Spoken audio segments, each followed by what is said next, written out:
ഇന്നത്തെ ഉച്ചയൂണിന് നല്ല വെന്ത കുത്തരിച്ചോറാണ്. ഇതാ പാവയ്ക്കയും പച്ചമുളകും കൂടെ മെഴുക്ക് വരട്ടിയാണ്. നല്ല ഇത് മാത്രം മതി കേട്ടോ, ചോറിന് അത്ര ടേസ്റ്റാണ് ഇങ്ങനെ വെച്ച് കഴിഞ്ഞാൽ. അപ്പം അതുപോലെ നമ്മുടെ അവിയൽ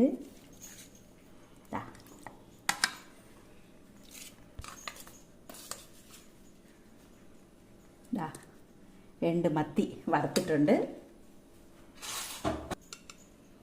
ഇന്ന് മത്തി മാങ്ങയും തക്കാളിയും ഒക്കെ ഇട്ട് കറി വെച്ചതാണ്. മത്തിയിൽ ഒമേഗ 3 ഫാറ്റി ആസിഡ് ധാരാളം ഉണ്ടെന്നാണ് പറയുന്നത്. നമ്മുടെ ഇന്നത്തെ ലഞ്ചിൻ്റെ വിഭവങ്ങൾ കണ്ടോ, ഇതൊക്കെയാണ് ഇന്നത്തെ ലഞ്ചിൻ്റെ എല്ലാം നാടൻ വിഭവങ്ങളാണ്. അപ്പോൾ നമുക്ക് കഴിക്കാം.